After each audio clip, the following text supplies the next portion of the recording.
ராம் சீதா சீரியலில் இப்போ ஒரு அட்டகாசமான ப்ரோமோ இருக்குது. மிஸ் பண்ணாமல் ஃபுல்லோடையும் கேளுங்க. அதுக்கு நான் இந்த வீடியோ எனக்கு பிடிச்சிருந்துச்சுன்னா லைக் மட்டும் பாருங்கள். ரொம்ப பிடிச்சிருந்துச்சுன்னா நம்ம சேனலுக்கு வந்து சப்ஸ்கிரைப் பண்ணி கண்டினியூஸாக ஆதரவு வந்துட்டாங்க.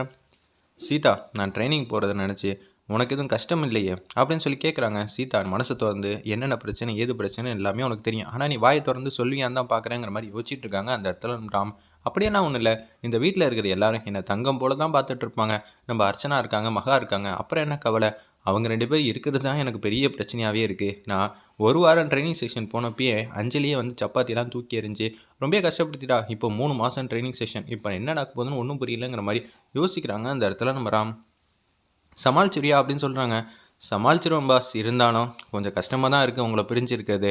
மற்றபடி இந்த வீட்டில் தன்னந்தனியாக இருக்கிறத நினச்சி எனக்கு எந்த கஷ்டமும் இல்லை. சேதுராமன் இருக்காங்க, துரை இருக்காங்க. போன வாட்டியும் துரை இருந்தாப்புல இருந்து வந்து கஷ்டத்தை பார்க்க தான் முடிஞ்சிச்சு தவிர ஒவ்வொன்றை வந்து காப்பாற்ற முடியலையேங்கிற மாதிரி யோசிக்கிறாங்க. சரி பரவாயில்ல, இனிமேட்டு அவங்க ஆட்டத்தை வந்து அடக்கிறதுக்கு நம்மளே களத்தில் இறங்க வேண்டியதான்னு சொல்லிட்டு ராம் வந்து அதிரடியாக வந்து பேசுகிறாங்க. மகா கட்டி அர்ச்சனா கட்டியும், சித்தி நான் வந்து ஊருக்கு கிளம்பலான் இருக்கேன். அதுக்கு முன்னாடி ஒரு சின்ன விஷயத்தை வந்து உங்கள்கிட்ட வந்து சொல்லணும்.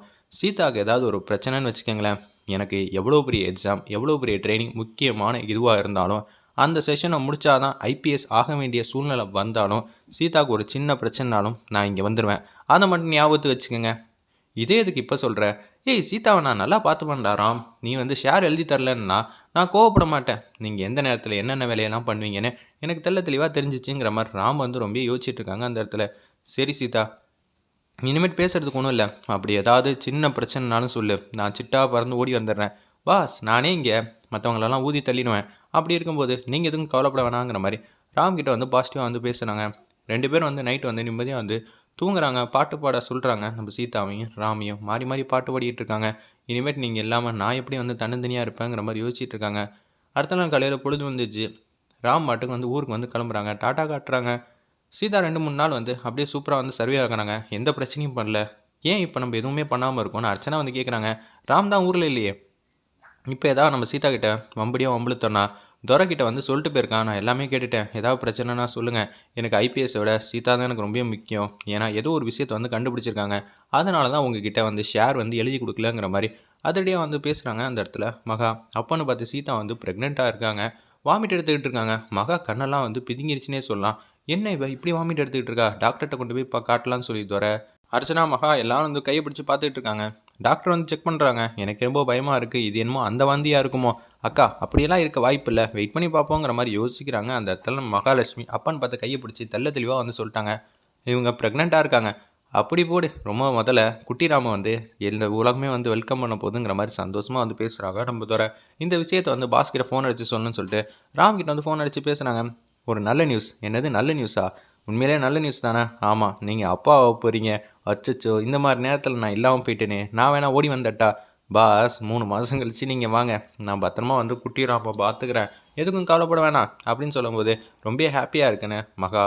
அந்த இடத்துல அர்ச்சனா எல்லாரும் பாசிட்டிவாக வந்து பேசிகிட்டு இருக்காங்க. இப்போ என்ன பண்ண போகிறோம், நமக்குன்னு வாரிசு உண்டாயிடுச்சு, ஷேர் வேறு அவள்கிட்ட இருக்குது, நிச்சயம் வந்து பார்த்துப்பாங்களா, இல்லாட்டி ஏதாவது இடக்கு முடக்கா பண்ணிடுவாங்களான்னு சொல்லி ராம் வந்து இன்னமும் பரபரப்பாக வந்து திங்க் பண்ணிகிட்டு இருக்காங்க.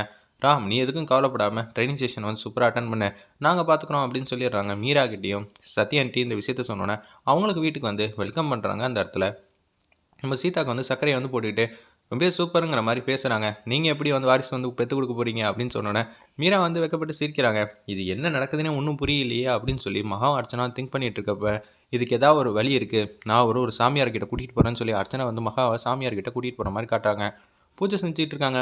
அவங்க என்னென்னமோ பொம்மையெல்லாம் வந்து பறக்க வைக்கிறாங்க. இது எல்லாம் பார்த்தோன்னு வந்து உண்மையான சாமியார் தான் இருப்பார், நம்ம எதுவாக இருந்தாலும் பார்த்துக்கலாம்னு சொல்லி யோசிக்கிறாங்க. அந்த இடத்துல மகா அர்ச்சனா 25% ஷேர் வரதுனால அவங்க 2 பேர் உட்காரும்போது அர்ச்சனா வந்து கேவலமாக கேட்குறாங்க, சீதா இருக்கவே கூடாது அப்படின்னு சொன்னோன்னே மகா வந்து தடுக்கிறாங்க. அப்படியெல்லாம் ஒன்றும் செய்ய வேணாம், இவங்க சொன்ன மாதிரி சீதாவும் ராமும் பிரியணும், நிரந்தரமாக பிரியணும், என்றைக்குமே சேரக்கூடாது, அவங்க குழந்தைய பற்றி எதுவுமே நினச்சி பார்க்கக்கூடாது, நீங்கள் தான் அதுக்கேற்ற மாதிரி பண்ணால் மட்டும் போதுன்னு மகா வந்து பேசுகிறாங்க. அந்த இடத்துல என்ன மகா இப்படி கேட்குற, சும்மானு இருங்கக்கா, எல்லாத்துக்கும் ஒரு வழிபாடு இருக்குது, ரொம்பவே வந்து நம்ம பண்ணக்கூடாது, இதை பண்ணால் போதுங்கிற மாதிரி அந்த இடத்துல வந்து மகாலட்சுமி கேட்குற மாதிரி காட்டி சாமியார் வந்து சதி பண்ணுறத எப்படி சீதா வந்து முறியடிக்க போகிறாங்க. ராமுக்கு இந்த விஷயம் தெரியுமா? துரை, சேதுராமன், சத்யன் எல்லாரும் சேர்ந்து எப்படி தடுக்க போகிறாங்கன்னா அப்கமிங் எபிசோட் ட்விஸ்ட்டாக இருக்கும் போது வெயிட் பண்ணி பார்ப்போம்.